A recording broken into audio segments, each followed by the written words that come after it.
कई सारे लोग जो हैं गिरफ्तार हुए हैं। शाह फैसल ने कुल 200 लोग और 6 नामजद लोगों के खिलाफ जो है, क्योंकि उसी क्षेत्र के रहने वाले हैं तो जानते भी हैं, 6 नामजद लोग और 200 अन्य लोगों के खिलाफ मुकदमा जो है उन्होंने लिखवाया है। दीपक राठी नाम के हमारे सब इंस्पेक्टर हैं, जो भी कल घायल भी हुए थे, उनके द्वारा, जो यहाँ के एकता चौकी प्रभारी भी हैं, 800 लोगों के खिलाफ मुकदमा लिखवाया है उन्हें।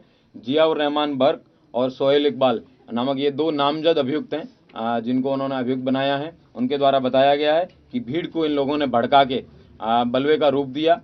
यह उल्लेखनीय है कि जियाउर रहमान बर्क को 168 BNSS का नोटिस जनपद संभल की थाना कोतवाली पुलिस द्वारा भी पूर्व में दिया गया था। उनके द्वारा पूर्व में भी भड़काऊ भाषण दिए गए थे।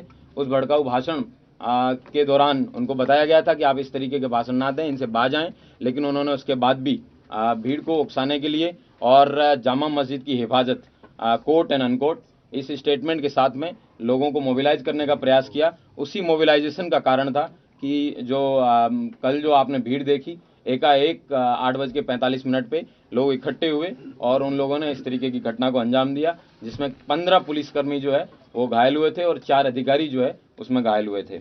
हमारे SDM रमेश बाबू, उनके जो है पत्थरबाजी की वजह से उनको पाँव में फ्रैक्चर आया था। उन्होंने 800 बलवाइयों के ऊपर जो है मुकदमा लिखवाया है। CO संभल, उनके द्वारा उनके पाँव में गोली भी लगी थी। उनको DM महोदय द्वारा एक कमेटी, जिसमें SDM संभल, EO संभल, CO संभल, इन तीनों लोगों की कमेटी बनाई गई थी। उस कमेटी में बताया गया था कि सर्वे कंडक्ट कराने का, पीसफुल सर्वे कंडक्ट कराने की जिम्मेवारी इनकी है। ये जब मस्जिद के पास में जब बलवाई जो है वो आगे बढ़ के उस सर्वे को रोकने का प्रयास कर रहे थे, तब इनके द्वारा भीड़ को मना किया गया, उनको ललकारा गया कि आप अपने अपने गंतव्य वापस चले जाइए।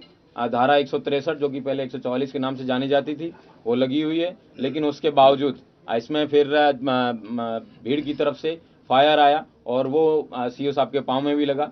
CO साहब को बाद में अस्पताल ले जाया गया, उनका ट्रीटमेंट करवाया गया है। उनके द्वारा जो पाँव में गोली लगी और भीड़ द्वारा मस्जिद में जाने के प्रयास पे उनके द्वारा जो है करीबन 700-800 अज्ञात लोगों के खिलाफ मुकदमा लिखवाया गया है। चौकी प्रभारी एकता द्वारा जो पूर्व में जो हमने बताया था वो एक अलग मुकदमा, और एक संजीव कुमार नामक व्यक्ति द्वारा उन्होंने भी मैगजीन और TSM जो टीयर स्मोक ग्रेनेड है, उनकी जो लूट का मुकदमा है वो भी लिखवाया गया है। और मेरे PRO, जिनके पाँव में नकासा थाना क्षेत्र में जो मैं और DM साहब जब जा रहे थे, हमारे ऊपर जब ईंट से वहाँ पे एक घर की 2 महिलाओं ने ईंटें दागी और उनके घर के बगल से वहाँ से जब फायर आया, PRO साहब के पाँव में गोली लगी थी। PRO साहब का भी ट्रीटमेंट करवाया गया है। उनके द्वारा 150 लोगों के खिलाफ थाना नकासा में मुकदमा पंजीकृत कराया गया है। वर्तमान में 22 लोग थाना कोतवाली से और थाना नकासा से 3 लोग हैं, वो जेल जा रहे हैं। कुल 25 लोग अभियुक्तों को अभी तक गिरफ्तार किया गया है। ड्रोन के फुटेज की स्टडी कर ली गई है। उनके छोटे छोटे पासपोर्ट साइज फ़ोटोज़ बनवाए जा रहे हैं और उनको सर्कुलेट किया जाएगा, और जो लोग उनको बताएंगे उनको उचित इनाम भी दिया जाएगा, जो इन लोगों के बारे में सूचना देंगे कि ये दंगाई और बलवाई कौन थे। और सारे CCTV फुटेज हैं उनको भी कलेक्ट कर लिया गया है, और मैं उम्मीद करता हूं कि इस धरपकड़ में जल्दी जो भी नामजद अभियुक्त हैं और जो भी अन्य अभियुक्त हैं, उन सब लोगों को गिरफ्तार किया जाएगा और उनके खिलाफ जो विधिक कार्रवाई है वो सुनिश्चित की जाएगी। जनपद संभल में कल दोपहर के बाद से एकदम अच्छे से शांतिपूर्वक तरीके से लोग अपना जीवन यापन कर रहे हैं। आज सोमवार को दुकानें भी बंद ही है वैसे संभल में, लेकिन फिर भी उसके बावजूद लोगों ने अपनी दुकानें खोली है। और इंटरनेट बैन है, वो इंटरनेट बैन जो है वो कल भी कंटिन्यू रहने के लिए मैंने DM महोदय से रिक्वेस्ट किया है। मैं उम्मीद करता हूं कि शांति व्यवस्था है वो इसी तरह कायम रहेगी।